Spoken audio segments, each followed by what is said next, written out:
Hello दोस्तों, नमस्कार। आप सभी का स्वागत है। आज की क्लास में क्लास 10 के सामाजिक विज्ञान के ऐसे प्रश्न लेकर आए हैं, 80 प्रश्न लेकर आए हैं जो कि हर साल ऐसा ही प्रश्न एग्जाम में पूछा जाता है।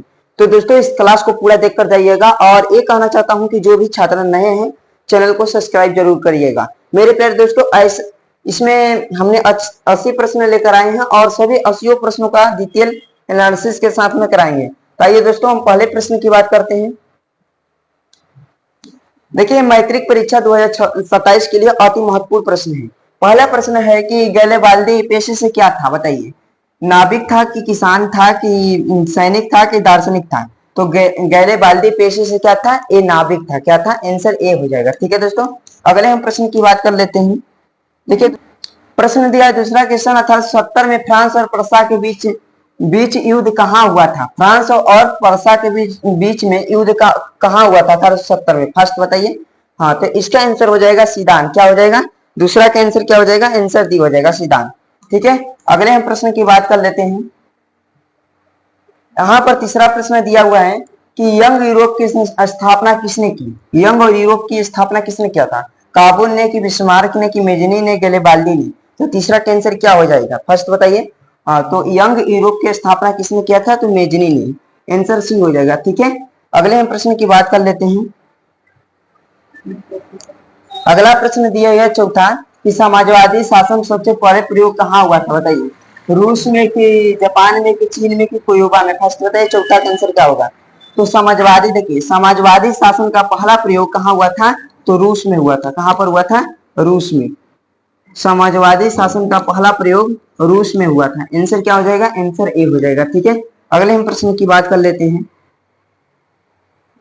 अगला प्रश्न दिया हुआ है कि रॉबर्ट ओवन कहाँ का निवासी था, बताइए।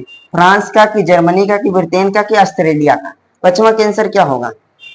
हाँ, तो रॉबर्ट ओवन कहाँ का निवासी था, तो इसका आंसर हो जाएगा ब्रिटेन का। आंसर क्या हो जाएगा, आंसर सी हो जाएगा। पश्चिमा का आंसर सी हो जाएगा। ठीक है दोस्तों, अगले हम प्रश्न की बात कर लेते हैं। बताइए, छठवां प्रश्न दिया हुआ है, कर अंकोरवाद का मंदिर का निर्माण किसके शासक के द्वारा करवाया गया था। सूर्यवर्मन द्वितीय। आंसर ए हो जाएगा। ठीक है, अगले हम प्रश्न की बात कर लेते हैं। चलिए अगले प्रश्न की बात करते हैं, ध्यान दीजिएगा। अगला प्रश्न दिया हुआ है सातवां, कह रहा है कि हिंद चीन में कोलोन कहा जाता है। हिंद चीन में कोलोन किन्हें कहा जाता है। तो हिंद चीन में कोलोन किन्हें कहा जाता है, तो फ्रांसीसी को कहा जाता है। आंसर क्या हो जाएगा, आंसर डी हो जाएगा। ठीक है, अगले हम प्रश्न की बात कर लेते हैं। 8वां नंबर क्वेश्चन दिया हुआ है। 8वां बोला है कि सवनिया अवज्ञा आंदोलन कब और किसने यात्रा शुरू किया था। तो देखिए, कह रहा है कि सवनिया अवज्ञा आंदोलन कब और किस यात्रा से शुरू हुआ था। तो देखिए 1930 से दांडी से हुआ था। कब हुआ था, 1930 में दांडी से। आंसर ए हो जाएगा। अगले हम प्रश्न की बात कर लेते हैं। अगला 9वां प्रश्न दिया हुआ है। 9वां प्रश्न दिया हुआ है कि किस घटना के विरोध में महात्मा गांधी जी ने अपनी कैंसर ए हिंद की उपाधि की थी। मतलब कह रहे हैं किस घटना के विरोध में महात्मा गांधी ने अपनी कैंसर ए हिंद की उपाधि को त्याग कर दिए थे। तो ये हो जाएगा जलियांवाला बाग हत्याकांड। अगर पूछेंगे मेरे प्यारे दोस्तों, जलियांवाला बाग हत्याकांड कब हुआ था, तो 13 अप्रैल 1919 को। कब हुआ था, 13 अप्रैल 1919 को। जलियांवाला बाग हत्याकांड कब हुआ था, 13 अप्रैल 1919 को। अगर आप पूछेगा चौरी चौरा कांड कब हुआ था, तो 5 फरवरी 1922 को। 5 फरवरी 1922 को जलियांवाला, यहाँ पर चौरी चौरा कांड हुआ था। पूछेगा चौरी चौरा कांड कब हुआ था, 5 फरवरी 1922 को। अगर पूछेगा जलियांवाला बाग हत्याकांड कब हुआ था, तो 13 अप्रैल 1919 को। ठीक है दोस्तों, अगले हम प्रश्न की बात कर लेते हैं। यहाँ पर 10वां प्रश्न दिया हुआ है कि वल्लभ भाई पटेल को सरदार की उपाधि किस किसान आंदोलन के दौरान में दी गई। बारदोली की, अहमदाबाद की, खेड़ा की, चंपारण। 10वां का आंसर क्या हो जाएगा मेरे प्यारे दोस्तों, तो वल्लभ भाई पटेल को सरदार की उपाधि किस किसान आंदोलन में दिया गया था, तो बारदोली में। आंसर क्या हो जाएगा, आंसर ए हो जाएगा। ठीक है, अगर पूछेगा सरदार वल्लभ भाई पटेल को क्या कहा जाता है, तो लौह पुरुष कहा जाता है। क्या कहा जाता है, लौह पुरुष। पूछता है क्वेश्चन कि लौह पुरुष किसे कहा जाता है, तो सरदार वल्लभ भाई पटेल। ये भारत के प्रथम प्रथम उप प्रधानमंत्री, उप प्रधानमंत्री पूछता है कि भारत के प्रथम उप प्रधानमंत्री कौन थे, तो सरदार वल्लभ भाई पटेल। इन्हें लौह पुरुष के नाम से जाना जाता है। अगर पूछेगा कि सरदार वल्लभ भाई पटेल को सरदार की उपाधि किस आंदोलन में दिया गया था, तो बारडोली आंदोलन में। आंसर क्या हो जाएगा, आंसर ए हो जाएगा। ठीक है दोस्तों, चंपारण सत्याग्रह की बात किया जाए तो 1917 में हुआ था। पूछेगा कहां से हुआ था, तो ये हमारा बिहार से हुआ था। किस राज्य से हुआ था, तो बिहार से हुआ था। चंपारण सत्याग्रह ये बिहार से हुआ था। ठीक है, अगले हम प्रश्न की बात कर लेते हैं। 11वां प्रश्न की बात देखिए, 11वां प्रश्न दिया हुआ है, बोला है कि क्रांतिकारी नेता सूर्य सेन का उपनाम क्या था। तो क्रांतिकारी नेता सूर्य सेन का उपनाम क्या था बताइए, तो इसका आंसर हो जाएगा मास्टर दा। अगर पूछेगा नेताजी किसे कहते हैं, तो नेताजी सुभाष चंद्र बोस को बोलते हैं। क्या नेताजी किसे बोलते हैं, सुभाष चंद्र बोस को, चंद्र बोस। ठीक है, अगर पूछेगा सुभाष चंद्र बोस के एक कौन सी नारा है, सुभाष चंद्र बोस के द्वारा कौन सा नारा दिया गया था, तो जय हिंद। पूछेगा जय हिंद का नारा किसने दिया था, जय हिंद। तो जय हिंद का नारा किसने दिया था मेरे दोस्त, तो सुभाष चंद्र बोस। इनके एक और नारा था, तुम मुझे खून दो मैं तुम्हें आजादी दूंगा। तुम मुझे खून दो मैं तुम्हें आजादी दूंगा, मैं तुम्हें आजादी दूंगा, आजादी दूंगा। किसने कहा था, सुभाष चंद्र बोस ने बोले थे। अगले हम प्रश्न की बात कर लेते हैं। अगर मेरे दोस्तों अगर हम पूछेंगे इनकलाब जिंदाबाद का नारा किसने दिया था, जिंदाबाद, इनकलाब जिंदाबाद का नारा किसने दिया था, तो इसका आंसर हो जाएगा भगत सिंह। किसने दिया था, भगत सिंह। ठीक है, हाँ। अगले हम प्रश्न की बात करते हैं। कहेगा अगर पूछेगा जय जवान जय किसान का नारा किसने दिया था, जय जवान जय किसान, जय जवान जय किसान का नारा किसने दिया, तो बताइए। तो इसका आंसर हो जाएगा लाल बहादुर शास्त्री। किसने दिया था, लाल बहादुर शास्त्री। ठीक है, लाल बहादुर शास्त्री जय जवान जय किसान का नारा दिया था। अगर हम और कुछ क्वेश्चन पूछते हैं मेरे प्यारे दोस्तों, अगला प्रश्न की बात कर लेते हैं।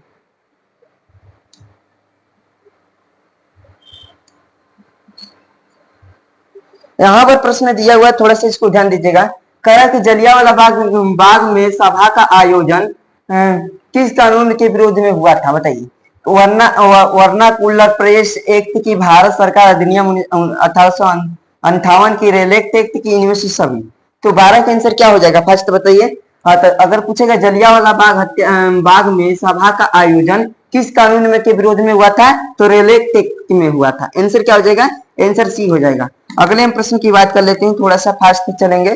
चलो यहाँ पर देखो दोस्तों, 13वां प्रश्न दिया हुआ है कि भारत में पहली जूट मिल कहाँ स्थापित की गई थी, पटना में कि दिल्ली में कि मुंबई में कि कोलकाता में। तो भारत में पहली जूट मिल स्थापित कहाँ पर की गई थी, 13 का आंसर क्या हो जाएगा, फर्स्ट बताइए। बहुत बढ़िया, इसका आंसर कोलकाता में हो जाएगा। आंसर क्या हो जाएगा, कोलकाता। आंसर डी हो जाएगा। ठीक है, अगले हम प्रश्न की बात कर लेते हैं। अगला प्रश्न दिया है कि परलूम का आविष्कार किसने किया, जेम्स वाट ने, कि जान के, कि एदम एद कास्तराइद की, कम्सपतन। बताइए जल्दी, 14 का आंसर क्या हो जाएगा, आंसर हो जाएगा जान के। आंसर क्या हो जाएगा, आंसर बी हो जाएगा। ठीक है, अगले हम प्रश्न की बात कर लेते हैं। अगला बताइए, 15वां क्वेश्चन दिया हुआ है। कह रहा है कि कौन सा सामाजिक वर्ग बुद्धिजीवी वर्ग के रूप में उभर आया, बताइए। उद्योगपति वर्ग की, पूंजीपति वर्ग की, श्रमिक वर्ग की, मध्यम वर्ग। 15 का आंसर क्या हो जाएगा मेरे प्यारे दोस्तों, फास्ट बताइए। हाँ, तो कौन सा सामाजिक वर्ग बुद्धिजीवी के रूप में उभर आया था, तो इसका आंसर हो जाएगा मध्यम वर्ग। क्या हो जाएगा, आंसर डी हो जाएगा, मध्यम वर्ग। आंसर डी हो जाएगा। अगले हम प्रश्न की बात कर लेते हैं। 16वां प्रश्न बताइए। 16वां क्वेश्चन दिया है, गिरमिटिया किसे कहा जाता है, अनुबंधित मजदूर को, कि रोगियों को, कि छिपकली को, कि अंग्रेज को। तो गिरमिटिया मजदूर किसे कहा जाता है, तो अबंधित मजदूर को। आंसर क्या हो जाएगा, आंसर ए हो जाएगा। ठीक है दोस्तों, अगले हम प्रश्न की बात कर लेते हैं।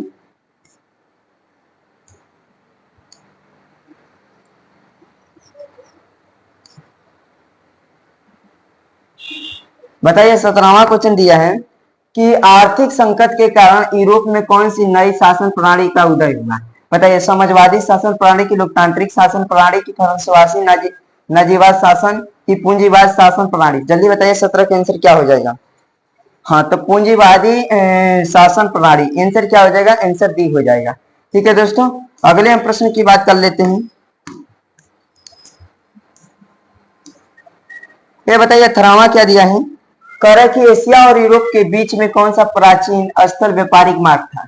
एशिया और यूरोप के बीच में कौन सा प्राचीन स्थल व्यापारिक मार्ग था। सूती मार्ग की, रेशम मार्ग की, उत्तरी पंथ की, दक्षिणी पंथ। जल्दी बताइए। तो एशिया और यूरोप के बीच में कौन सा प्राचीनतम व्यापारिक मार्ग था, इसका आंसर हो जाएगा मेरे दोस्त रेशम मार्ग। आंसर क्या हो जाएगा, आंसर बी हो जाएगा।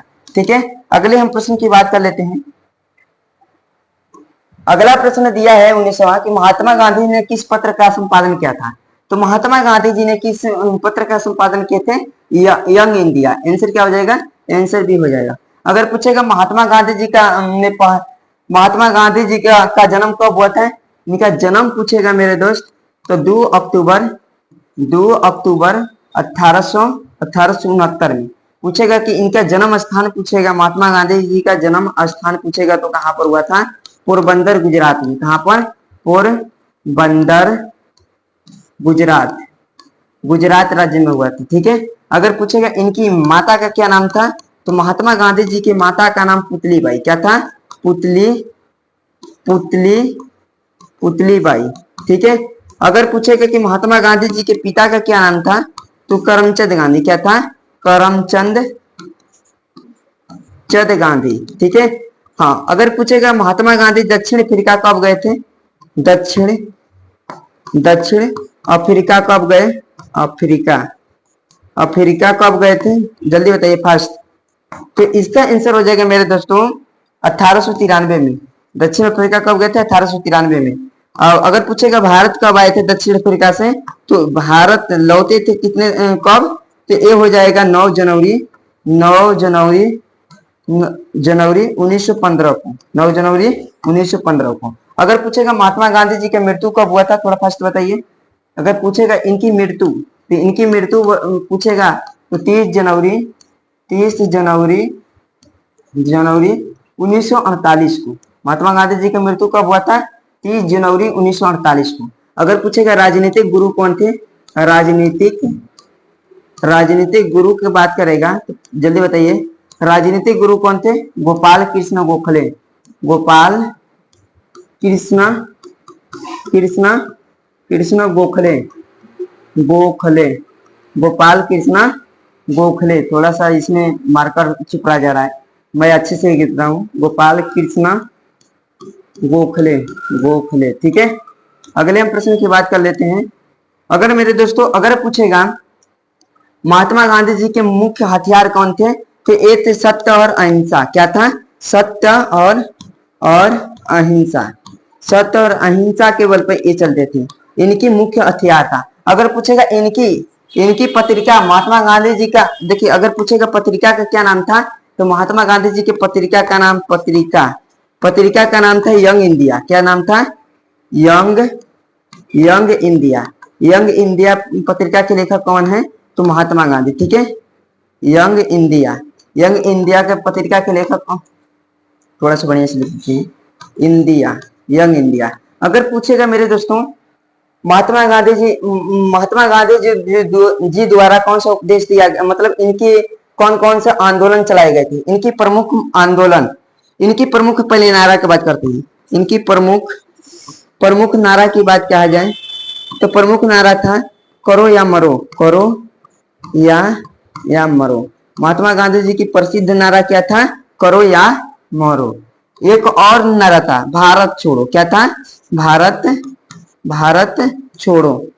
तो भारत छोड़ो का नारा कब दिए थे, 8 अगस्त 1942 को। भारत छोड़ो का नारा कब दिए थे महात्मा गांधी, 8 अगस्त 1942 को। हाँ, इनके द्वारा कई मतलब आंदोलन चलाए गए थे, असहयोग आंदोलन, सविनय अवज्ञा आंदोलन। तो ये सब के बारे में डिटेल चर्चा करेंगे। नमक सत्याग्रह, इस सब कई आंदोलन थे, इन सब के बारे में डिटेल चर्चा करूंगा आगे। तो मैं मेरे प्यारे दोस्तों इस क्लास को पूरा देख कर जाइएगा और इस क्लास को लाइक सब्सक्राइब शेयर कमेंट जरूर करिएगा। तो मेरे प्यारे दोस्तों इस क्लास को मैं पूरा अच्छे तरीके से रिकॉर्ड करूं बनाऊंगा कि समझाने का प्रयास करूंगा सभी छात्रों को कि ताकि आने वाली परीक्षाओं में एक भी प्रश्न न छूटे। तो ठीक है दोस्तों, हम चलते हैं अगले प्रश्न की ओर, तब तक पूरा क्लास में बने रहिए। अगले हम प्रश्न की बात कर लेते हैं।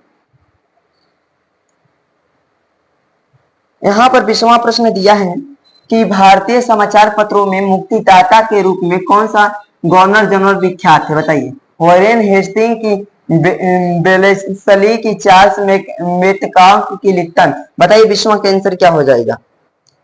तो इसका आंसर हो जाएगा चार्ल्स मेंटकाफ, आंसर सी हो जाएगा। ठीक है, अगले हम प्रश्न की बात करते हैं।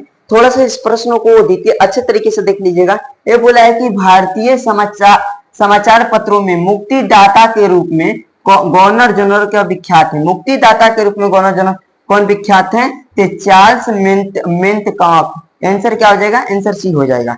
अगले हम प्रश्न की बात कर लेते हैं। 21वां प्रश्न दिया हुआ है। ये प्रश्न बोला है कि भारत में पंचायती राज्य संस्थाओं में महिलाओं के लिए कितनी सीटें आरक्षित हैं। बताइए 50%, 25%, 33%, इनमें से कोई नहीं। तो 21 का आंसर क्या हो जाएगा, फर्स्ट बताइए। हाँ, तो 33%। भारत में अगर पूछेगा तो 33% महिलाओं का आरक्षित क्षेत्र है। अगर बिहार में पूछेगा तो 50%। इस पॉइंट को भी नोट कर चलना होगा। अगले हम प्रश्न की बात कर लेते हैं, ध्यान दीजिएगा।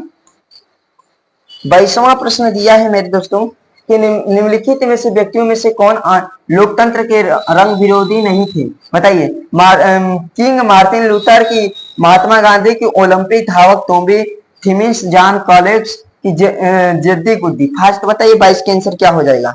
हाँ, तो इसका आंसर हो जाएगा मेरे प्यारे दोस्तों जेद्दी गुद्दी। आंसर क्या हो जाएगा, आंसर बी हो जाएगा। अगले हम प्रश्न की बात कर लेते हैं। यहां पर बताइए, अगला प्रश्न दिया है 23वां प्रश्न दिया है कि 16वीं लोकसभा में महिला सदस्यों की संख्या कितनी थी। इसका आंसर कमेंट तुम लोग करो, इसका आंसर कमेंट में तुम लोगों को भेजना है। ठीक है, 23 का आंसर बताइए जल्दी। बहुत बढ़िया, 23 का आंसर क्या हो जाएगा, तो 65। क्या हो जाएगा 23 का आंसर, हाँ तो 65 थी। बोला है कितना, 16वीं लोकसभा महिलाओं के सदस्यों की संख्या कितनी थी, तो 65 थी। आंसर क्या हो जाएगा, आंसर डी हो जाएगा। अगले हम प्रश्न की बात कर लेते हैं। देखिए हर किताब में थोड़ा सा कहीं कहीं मिसिंग हो जाता है, लिखने वाले में, कहीं टाइपिंग करने वाला में कहीं से कहीं आंसर गलत लिखा होता है। थोड़ा सा इसको गूगल करके देख लीजिएगा। ठीक है दोस्तों, 24वां प्रश्न की बात करते हैं। बिहार में पंचायती राज्य व्यवस्था का कार्यकाल क्या है। बिहार में पंचायती राज्य व्यवस्था का कार्यकाल है, बताइए 4 वर्ष की, 5 वर्ष की, 6 वर्ष की, 7 वर्ष। तो पंचायत में कार्यकाल कितने वर्षों को होता है, तो 5 वर्ष को होता है। मुखिया हो या सरपंच हो या बीडीसी हो या वार्ड सदस्य हो चाहे जिला परिषद हो, 5 साल का होता है। या प्रधानमंत्री भी हो तो 5 साल का। तो आंसर क्या हो जाएगा, तो बिहार में पंचायती राज्य व्यवस्था में 5 साल का होता है। आंसर भी हो जाएगा। ठीक है, अगले हम प्रश्न की बात कर लेते हैं। अगला प्रश्न बहुत खतरनाक दिया हुआ है। ये बोला है 25वां की झारखंड राज्य का गठन कब हुआ था। बताइए 1 नवंबर 2000 ईस्वी की, 9 नवंबर 2000 ईस्वी की, 15 नवंबर 2000 ईस्वी की, 15 नवंबर 2001 को। तो इसका आंसर हो जाएगा मेरे दोस्तों, झारखंड का गठन कब हुआ था, 15 नवंबर 2000 ईस्वी को। कब, 15 नवंबर 2000 ईस्वी को। आंसर क्या हो जाएगा, आंसर सी हो जाएगा। अगर पूछेगा बिहार का गठन कब हुआ था, तो बिहार का गठन पूछेगा मेरे दोस्तों, तो बिहार का गठन 22 मार्च 1912 को हुआ था। बिहार का गठन कब हुआ था, 22 मार्च 1912 को। एक क्या हुआ था, हमारा बिहार का गठन हुआ था। ठीक है, बिहार का गठन पूछता है क्वेश्चन कि बिहार का गठन कब हुआ था, तो 22 मार्च 1912 को। ठीक है, अगले हम प्रश्न की बात कर लेते हैं। अगला बताइए 26वां क्वेश्चन दिया है कि कह रहा है कि भारत में किस प्रकार का शासन प्रणाली है। बताइए संसदीय और अध्यक्षीय की, संसदीय और संघीय और संसदीय की, एकात्मक और असंतमक, एकात्मक और संघीय। फर्स्ट बताइए 26 का आंसर क्या हो जाएगा।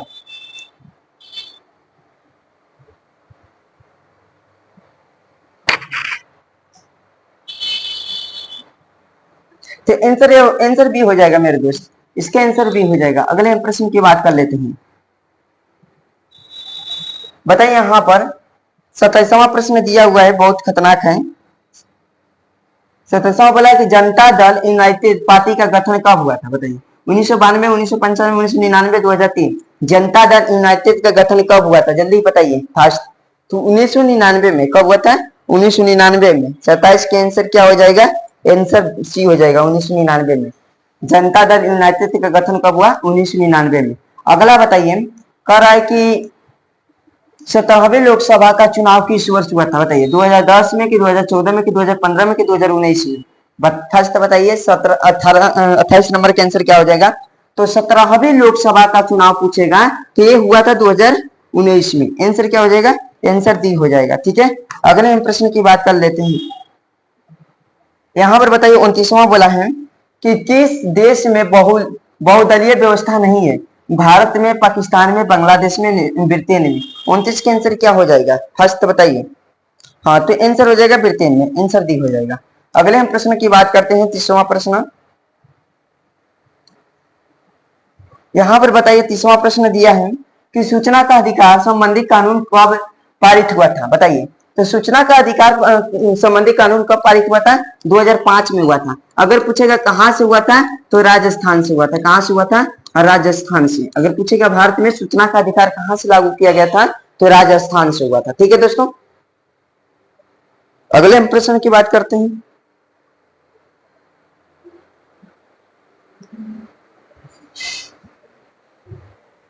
ठीक है दोस्तों, हम 30 प्रश्न पूरा कर चुके हैं। 31वां प्रश्न की बात करते हैं। 31वां बोला है कि लोकतंत्र का प्राण किसे कहा जाता है? राजनीतिक दल को कि संविधान को, न्यायपालिका को, प्रेस को? जल्दी बताइए, लोकतंत्र का प्राण किसे कहा जाता है? तो ये हमारा राजनीतिक दल को कहा जाता है। आंसर क्या हो जाएगा? आंसर ए हो जाएगा। ठीक है, अगले हम प्रश्न की बात करते हैं, संविधान। अगर पूछेगा संविधान के बारे में थोड़ा सा कुछ पॉइंट लिखिए। अगर पूछेंगे संविधान कब लागू हुआ, जल्दी बताइए, कब लागू हुआ? तो फर्स्ट बताइए, इसका आंसर हो जाएगा 26 जनवरी 1950 को। संविधान कब लागू हुआ था? 26 जनवरी 1950 को। अगर हम पूछेंगे मेरे प्यारे दोस्तों कि संविधान बनाने में कितना समय लगा था, फर्स्ट बताइए, संविधान बनाने में कुल कितना समय लगा था? कुल कितना समय लगा था? कितना समय लगा? जल्दी बताइए। तो इसका आंसर हो जाएगा 2 वर्ष 11 माह 18 दिन। संविधान बनाने में कुल कितना समय लगा था? तो 2 वर्ष 11 माह 18 दिन। हाँ, अगर ये तो पहला क्वेश्चन रहा। दूसरा प्रश्न रहा, हम तीसरा प्रश्न पूछ रहा हूं, संविधान के पिता किसे कहा जाता है? जल्दी बताइए फास्ट। संविधान का पिता किसे कहा जाता है? पिता किसे कहा जाता है? किसे कहा जाता है? जल्दी बताइए। तो संविधान के पिता किसे कहा जाता है? इसका आंसर हो जाएगा डॉक्टर भीमराव अंबेडकर को। किसे बोला जाता है? डॉक्टर भीमराव अंबेडकर। ठीक है, अगर मेरे प्यारे दोस्तों पूछेगा संविधान दिवस कब मनाया जाता है? जल्दी बताइए, संविधान दिवस कब मनाया जाता है? तो इसका आंसर हो जाएगा 26 नवंबर। 26 नवंबर संविधान दिवस कब मनाया जाता है? 26 नवंबर को। अगर पूछेगा मेरे प्यारे दोस्तों, अगले हम प्रश्न की बात कर लेते हैं। थोड़ा सा पूछेगा कि विश्व में सबसे पहले संविधान किस देश में लागू हुआ था? एक प्रश्न यहां से बनाएगा कि विश्व में सबसे पहले किस देश में संविधान लागू हुआ था? संविधान लागू हुआ, जल्दी बताइए, लागू हुआ था। तो इसका आंसर हो जाएगा संयुक्त राज्य अमेरिका। कहां पर लागू हुआ था? अमेरिका में। विश्व में सबसे पहले संविधान किस देश में लागू हुआ था? अमेरिका में लागू हुआ था। अगर पूछेगा मेरे दोस्तों कब लागू हुआ था, तो 1789 में लागू हुआ था। अमेरिका में कब संविधान लागू हुआ था? 1789 में। विश्व में सबसे पहले संविधान लागू करने वाला देश अमेरिका था। अगर हाँ, एक प्रश्न और बोलेगा कि विश्व का सबसे बड़ा, प्रश्न और बोल सकते हैं, विश्व का सबसे बड़ा लिखित लिखित संविधान संविधान किस देश का है? किस देश का है? देश का है, जल्दी बताइए फास्ट। तो आंसर हो जाएगा भारत। भारत का सबसे लंबा लिखित संविधान है। आंसर क्या हो जाएगा? आंसर भारत हो जाएगा। हाँ, और हम अगले प्रश्न की बात करते हैं मेरे प्यारे दोस्तों। हाँ, प्रश्न बोला है कि भारत में लोकतंत्र की सफलता में क्या बाधा है? अशिक्षा, गरीबी, बेरोजगारी, इनमें से सभी। तो 32 के आंसर क्या हो जाएगा? इनमें से सभी। आंसर क्या हो जाएगा? आंसर डी हो जाएगा। आंसर दी हो जाएगा। ठीक है, अगले प्रश्न की बात कर लेते हैं। बताइए 33वां प्रश्न दिया हुआ है कि थोड़ा सा इसको हम बड़ा कर देते हैं तुम लोगों को ताकि अच्छी तरह से दिखाई दे। अगला प्रश्न दिया है कि भारत में किस तरह के लोकतांत्रिक व्यवस्था है? बताइए, प्रत्यक्ष है कि अप्रत्यक्ष है कि प्रत्यक्ष और अप्रत्यक्ष दोनों की, इनमें से कोई नहीं। तो भारत में किस प्रकार के लोकतंत्र है? अप्रत्यक्ष है। आंसर क्या हो जाएगा? आंसर बी हो जाएगा। ठीक है दोस्तों, अगले हम प्रश्न की बात कर लेते हैं। 34वां प्रश्न दिया है कि दुनिया के कितने देशों में संयुक्त राज्य संघ के सदस्य हैं? 100 की 193 की 200 की 210। तो इसका आंसर हो जाएगा 193। दुनिया के कितने देशों में संयुक्त राष्ट्र संघ के सदस्य हैं? 193। आंसर भी हो जाएगा। अगले हम प्रश्न की बात कर लेते हैं मेरे दोस्तों। अगला प्रश्न दिया है 35वां। ये देखो बहुत खतरनाक प्रश्न दिया है। बोला है 35वां प्रश्न, थोड़ा सा फास्ट बताइए कि राज्यपाल की नियुक्ति कौन करता है? बताइए, प्रधानमंत्री की, मुख्यमंत्री की, राष्ट्रपति की, उपराष्ट्रपति। तो राज्यपाल की नियुक्ति कौन करता है? 35 का आंसर क्या हो जाएगा? फर्स्ट बताइए। तो राज्यपाल की नियुक्ति कौन करता है? तो राष्ट्रपति करता है। कौन करता है? राष्ट्रपति। अगर हम प्रश्न पूछेंगे मेरे प्यारे दोस्तों कि भारत के प्रथम राष्ट्रपति कौन थे? राष्ट्रपति कौन थे? जल्दी बताइए, कौन थे? तो भारत के प्रथम राष्ट्रपति कौन थे? तो आंसर हो जाएगा मेरे प्यारे दोस्तों डॉक्टर राजेंद्र प्रसाद।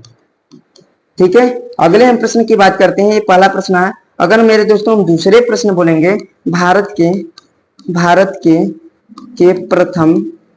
प्रथम उपराष्ट्रपति कौन थे? उपराष्ट्रपति कौन थी? राष्ट्रपति कौन थी? जल्दी बताइए, कौन थी?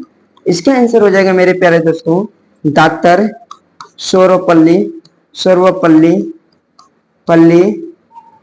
सर्वपल्ली राधाकृष्णन। डॉक्टर सर्वपल्ली राधाकृष्णन। ठीक है, अगर हम पूछेंगे मेरे प्यारे दोस्तों अगला प्रश्न, तीसरा प्रश्न कि भारत के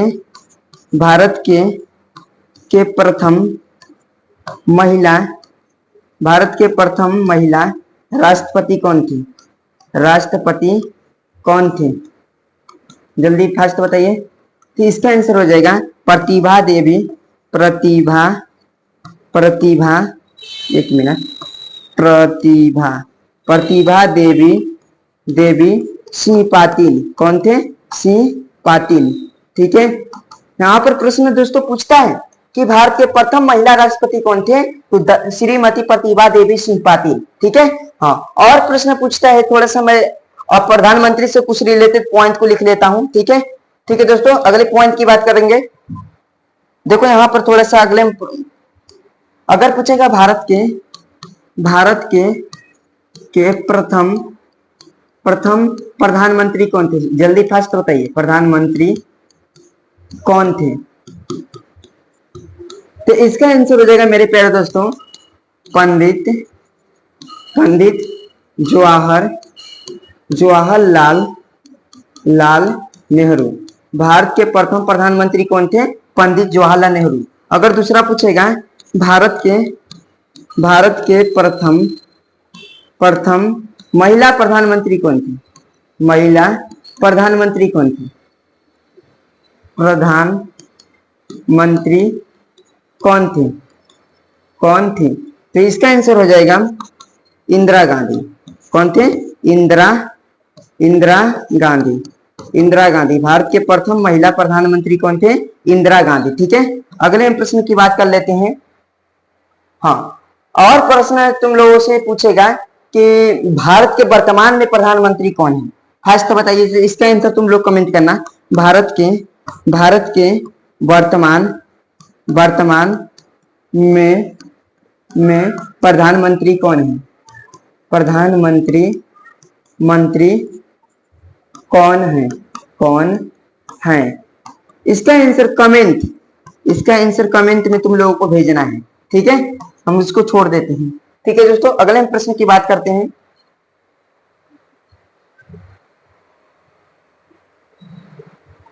अगला प्रश्न दिया है मेरे प्यारे दोस्तों कि नीति आयोग का गठन कब हुआ था? बताइए। जनवरी 2015 की, जनवरी 2016 की, जनवरी 2017 की, जनवरी 2018। तो नीति आयोग की स्थापना की बात कहा जाए कि 1 जनवरी 2015 को नीति आयोग की स्थापना कब हुआ था? 1 जनवरी 2015 को। आंसर क्या हो जाएगा? आंसर ए हो जाएगा। अगर मेरे प्यारे दोस्तों हम पूछेंगे योजना आयोग का गठन कब हुआ था? योजना आयोग का गठन कब हुआ था? गठन कब हुआ? जल्दी बताइए। कि इसका आंसर हो जाएगा मेरे प्यारे दोस्तों 15 मार्च 1950 को। योजना आयोग की गठन कब हुआ था? 15 मार्च 1950 को। ठीक है, अगले प्रश्न की बात कर लेते हैं। बताइए, 37वां प्रश्न दिया है, प्राथमिक क्षेत्र में कौन सी आर्थिक क्रियाएं शामिल हैं? बताइए। कृषि है, खनन है, पशुपालन है, इनमें से सभी। तो प्राथमिक क्षेत्र की बात कहा जाए कि इनमें से सभी हो जाएगा। आंसर क्या हो जाएगा? आंसर डी हो जाएगा। अगर मेरे दोस्तों हम कहेंगे प्राथमिक क्षेत्र के अंतर्गत क्या आता है? कृषि आता है। प्राथमिक में देखिए, प्राथमिक की बात करेंगे तो देखिए प्राथमिक क्षेत्र के अंतर्गत क्षेत्र में क्या आता है? कृषि आता है। ठीक है, अगर यहाँ पर देखिए कृषि आता है। ठीक है, अगर हम पूछेंगे द्वितीय क्षेत्र तो द्वितीय क्षेत्र की बात किया जाए तो इसमें आते हैं उद्योग। क्या आते हैं? द्वितीय क्षेत्र में क्या आते हैं? उद्योग आते हैं। तृतीय क्षेत्र में क्या आते हैं? तृतीय क्षेत्र,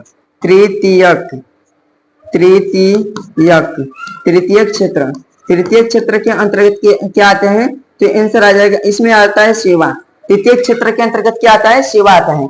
प्रश्न यहाँ पर सीधा पूछता है प्राथमिक क्षेत्र के अंतर्गत क्या आता है? तो कृषि आता है। द्वितीय क्षेत्र के अंतर्गत क्या आता है? उद्योग आता है। तृतीय क्षेत्र के अंतर्गत क्या आता है? तो सेवा आता है। मेरे प्यारे दोस्तों, अगर पूछेगा हरित क्रांति किससे संबंधित है? तो कृषि फसल उत्पादन से है। हरित क्रांति की शुरुआत किसने किया था? इसका आंसर तुम लोग कमेंट में करिए। अगर हम प्रश्न की बात कर लेते हैं थोड़ा फास्ट, बताइए। यहाँ पर प्रश्न दिया हुआ है 38वां, कृषि कार्य में महिलाओं की भागीदारी कितनी है? बताइए, फास्ट बताइए। 38 का आंसर क्या हो जाएगा? तो कृषि कार्य में महिलाओं की भागीदारी कितनी परसेंट है? तो 40% है। आंसर क्या हो जाएगा? आंसर भी हो जाएगा। अगर मेरे दोस्तों हम पूछेंगे कि फसल को कितने भागों में बांटा गया है? जल्दी बताइए, कितने भागों में बांटते हैं? इसका आंसर बताइए। बांटते हैं तो फसल को हम 3 भागों में बांटते हैं। किसके आधार पर? मौसम के आधार पर फसल को हम 3 भागों में बांटते हैं। अगर पहला बात कहा जाए तो देखिए, पहला एक का नाम है रबी, एक का नाम है रबी फसल, एक है रबी फसल। दूसरा क्या है? दूसरा है खरीफ फसल। ठीक है, तीसरा है जायद फसल। क्या होता है? जायद फसल।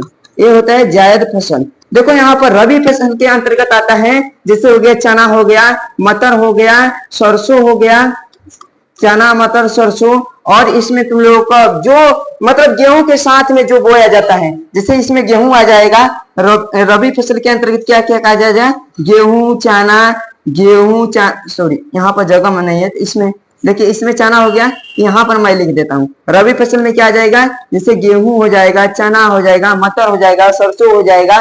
ठीक है, तीसी हो जाएगा, इसमें लिख लेना। देखिए देखो, खरीफ फसल की बात करेगा तो खरीफ फसल में धान आ जाएगा। ठीक है, मक्का आएगा, धान, मक्का, और इसमें बाजरा आ जाएगा, बाजरा आ जाएगा। ठीक है, हाँ, जायद फसल में आ जाएगा तुम लोगों का कि जैसे जो फसल, जायद फसल मतलब जो फसल गर्मी के दिनों में बोई जाती है, जैसे हो गया ककड़ी, खीरा, तरबूजा, ये सब क्या है? ये सब जायद फसल के अंतर्गत आते हैं। ठीक है दोस्तों, हाँ, अगर पूछेगा हम फसल को कितने भागों में बांटते हैं? फसल को 3 भागों में बांटते हैं। कौन कौन है? इसमें देखिए मौसम के आधार पर 3 भागों में बांटते हैं। एक का नाम है रबी फसल, एक का नाम है खरीफ फसल, एक का नाम है जायद फसल। रबी फसल के अंतर्गत गेहूं, चना, मटर, सरसों यही आता है। अगर पूछेगा खरीफ फसल में धान, मक्का, बाजरा, ज्वार, ये सब आ जाएगा। और जायद फसल में आ जाएगा ककड़ी, खीरा, तरबूजा, और इसमें पनवा सनवा सब आ जाएगा। ठीक है, अगले प्रश्न की बात कर लेते हैं दोस्तों। बताइए, यहाँ पर 39वां प्रश्न दिया हुआ है। 39वां प्रश्न दिया हुआ है कि भारत में राष्ट्रीय आय का सर्वप्रथम अनुमान किसने लगाया था? बताइए, प्रो देशमुख ने, कि जवाहरलाल नेहरू ने, कि प्रो मोहनोविस ने, कि दादा भाई नौरोजी ने? अगर पूछेगा भारत में राष्ट्रीय आय के अनुमान किसने लगाया था, तो दादा भाई नौरोजी ने। आंसर क्या हो जाएगा? आंसर डी हो जाएगा। अगर अगले क्वेश्चन की हम बात कर लेते हैं, 40वां प्रश्न दिया है। थोड़ा सा अगर दोस्तों अगर आप लोगों को क्लास अच्छा लगता है तो इस वीडियो को लाइक कीजिए, सब्सक्राइब कीजिए, शेयर कीजिए, कमेंट कीजिए। हाँ, ठीक है दोस्तों, अगले प्रश्न की बात कर लेते हैं। 40वां, कि भारत में राष्ट्रीय आय का गणना कौन करता है? केंद्रीय सांख्यिकी संगठन, CSO की, रिजर्व बैंक ऑफ इंडिया की, वित्त विभाग की, राष्ट्रीय विकास परिषद? तो इसका आंसर हो जाएगा, भारत में राष्ट्रीय आय की गणना कौन करता है? तो केंद्रीय सांख्यिकी संगठन। आंसर क्या हो जाएगा? आंसर ए हो जाएगा। अगर मेरे प्यारे दोस्तों हम पूछेंगे भारतीय रिजर्व बैंक की स्थापना कब हुआ था, तो 1 अप्रैल 1935 को भारतीय रिजर्व बैंक की स्थापना कब हुआ था? 1 अप्रैल 1935 को। वित्त विभाग की बात करेंगे तो भारत में 1 रुपया का नोट जारी करता है। भारत में एक रुपया का नोट कौन जारी करता है पूछेगा, तो वित्त विभाग जारी करता है। ठीक है दोस्तों, हम अगले प्रश्न की बात करते हैं। थोड़ा सा ध्यान दीजिएगा। और इस प्रश्नों को, इसमें देखिए, इसमें हमने 80 प्रश्न लेकर आए हैं। पूरा प्रश्न देख कर जाना है। ठीक है दोस्तों, तो पूरा क्लास में बने रहे।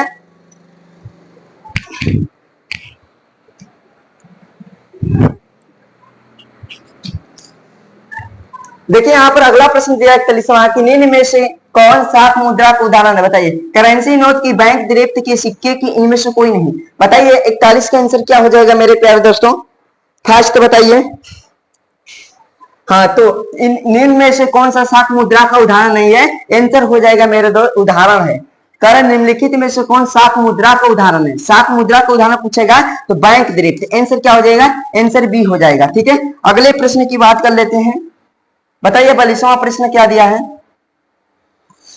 42वां प्रश्न दिया है कि निम्नलिखित में से कौन प्लास्टिक मुद्रा है? बताइए, चेक है, कि बैंक गिरफ्त है, कि डेबिट कार्ड है, कि करेंसी नोट है? जल्दी बताइए, 42 का आंसर क्या हो जाएगा? प्लास्टिक की मुद्रा क्या आएगा? तो ये डेबिट कार्ड हो जाएगा। 42 का आंसर क्या हो जाएगा? तो डेबिट कार्ड। आंसर क्या हो जाएगा? आंसर सी हो जाएगा। अगर पूछेगा एटीएम जो होता है, ये 24 घंटा में किसी भी समय पैसा निकालने का, मतलब कि एक पैसा निकालने का एक प्रणाली है। मतलब वो प्लास्टिक का ही होता है। और उसमें देखो, एटीएम का पूरा नाम क्या होता है? Automatic teller machine. एटीएम का पूरा नाम क्या होता है? Automatic teller machine. ठीक है, अगले प्रश्न की बात कर लेते हैं, ध्यान दीजिएगा। 43वां प्रश्न दिया हुआ है, थोड़ा सा फास्ट हम चलेंगे। कह रहे कि इनमें से कौन सा संस्थान वित्त साधन है? तो बताइए, व्यापारी है, कि रिश्तेदार है, कि व्यवसायिक बैंक है, कि महाजन है? तो इनमें से संस्थागत वित्त साधन पूछेगा तो इसका आंसर हो जाएगा व्यवसायिक बैंक। जल्दी बताइए, इसका आंसर तुम लोग कमेंट करने के लिए दे देता हूं। हम इसका आंसर नहीं बता रहा हूं, इसका आंसर कमेंट करना। ठीक है, तो हम देखेंगे कि 43 नंबर का आंसर कितने छात्र कमेंट में भेज रहे हैं। जो छात्र देखेंगे जरूर अपना आंसर भेजना। ठीक है, अगले प्रश्न की बात करते हैं। भारत में कितने राष्ट्रीयकृत बैंक है? 2 प्रश्न छोड़ रहा हूं तुम लोगों के लिए, 44 को भी बताना है। अब बताओ 45 का, क्योंकि हमने इतना प्रश्न बताया, तुम लोग 2-4 प्रश्न नहीं बता पाओगे। कम से कम इतना तो बताना ही पड़ेगा। 45वां बताइए जल्दी, फास्ट। कार्य निम्न में से कौन गैर आर्थिक आधारभूत संरचना का अर्थ है? बताइए, ऊर्जा है, कि शिक्षा है, कि यातायात है, कि संचार है? बताइए, तो 45 के आंसर क्या हो जाएगा मेरे दोस्तों? तो 45 के आंसर क्या हो जाएगा? निम्न में से कौन गैर आर्थिक आधारभूत संरचना का अंग है? ये हमारा शिक्षा हो जाएगा। आंसर क्या हो जाएगा? आंसर भी हो जाएगा। अगले हम प्रश्न की बात कर लेते हैं। अगला प्रश्न 46वां दिया है कि वैश्वीकरण का क्या उद्देश्य है? वस्तुओं एवं सेवाओं का मुक्त प्रवाह, की पूंजी का मुक्त प्रवाह, की प्रौद्योगिकी का मुक्त प्रवाह, की इनमें से सभी? जल्दी बताइए, 46 का आंसर क्या हो जाएगा? हाँ, तो आंसर दी हो जाएगा, इनमें से सभी। आंसर दी हो जाएगा। अगले हम प्रश्न की बात कर लेते हैं। 47 बताइए।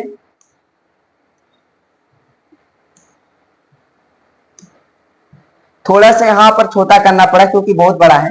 कार्य निम्नलिखित में से कौन सा संस्थागत भारत में मुद्रा जारी करने के लिए अधिकृत है? तो भारत में मुद्रा जारी कौन करता है? Reserve bank of India. Answer क्या हो जाएगा? आंसर ए हो जाएगा। हमने बता चुका हूं कि रिजर्व बैंक की स्थापना 1 अप्रैल 1935 को हुआ था। अगर हम पूछेंगे मेरे प्यारे दोस्तों कि भारत का सबसे बड़ा बैंक कौन सा है, तो स्टेट बैंक ऑफ इंडिया है। अगर पूछेगा भारत का सबसे बड़ा बैंक कौन सा है, तो बड़ा बैंक की बात करेगा तो स्टेट बैंक ऑफ इंडिया। ठीक है, अगले प्रश्न की बात कर लेते हैं। हाँ, अगला प्रश्न 48 दिया है, थोड़ा सा इसको हम बड़ा कर देता हूं। ठीक है, 48वां प्रश्न बताइए जल्दी फास्ट। 48वां बोला है कि भारत में 1 रुपया का नोट कौन जारी करता है? बताइए। भारतीय रिजर्व बैंक की, सेंट्रल बैंक ऑफ इंडिया की, वित्त आयोग की, स्टेट बैंक ऑफ इंडिया? तो भारत में 1 रुपया का नोट कौन जारी करता है? वित्त आयोग। आंसर क्या हो जाएगा? आंसर सी हो जाएगा। ठीक है, अगले प्रश्न की बात कर लेते हैं। 49वां प्रश्न दिया हुआ है, कर उपभोक्ता अधिकार दिवस कब मनाया जाता है? बताइए। 17 मार्च की, 15 मार्च की, 19 मार्च की, 22 अप्रैल? तो उपभोक्ता अधिकार दिवस कब मनाया जाता है? 15 मार्च को। अगर मेरे दोस्तों हम पूछेंगे कि 22 अप्रैल को कौन सा दिवस मनाया जाता है? 22 अप्रैल। तो 22 अप्रैल को कौन सा दिवस मनाया जाता है? तो इसका आंसर हो जाएगा पृथ्वी दिवस। कौन सा दिवस? पृथ्वी दिवस। पूछता है क्वेश्चन मेरे दोस्त कि पृथ्वी दिवस कब मनाया जाता है? तो 22 अप्रैल को। अगर आप पूछेंगे 5 जून को कौन सा दिवस मनाया जाता है? तो 5 जून को विश्व पर्यावरण दिवस। कौन सा दिवस मनाया जाता है? विश्व पर्यावरण दिवस। विश्व पर्यावरण दिवस कब मनाया जाता है? 5 जून को। अगर मेरे दोस्तों पूछेंगे 22 मार्च को कौन सा दिवस मनाया जाता है? तो 22 मार्च को बिहार दिवस। कौन सा दिवस मनाया जाता है? तो बिहार दिवस। क्वेश्चन पूछता है कि बिहार दिवस कब मनाया जाता है? तो 22 मार्च को। हम पूछेंगे 11 जुलाई को कौन सा दिवस मनाया जाता है? तो 11 जुलाई को जल्दी बताइए फास्ट। 11 जुलाई को कौन सा दिवस मनाया जाता है? तो विश्व जनसंख्या दिवस। क्वेश्चन पूछता है विश्व जनसंख्या दिवस। क्वेश्चन सीधा पूछता है मेरे दोस्त, विश्व जनसंख्या दिवस कब मनाया जाता है? तो 11 जुलाई को विश्व जनसंख्या दिवस मनाया जाता है। अगर मेरे दोस्तों पूछेगा कि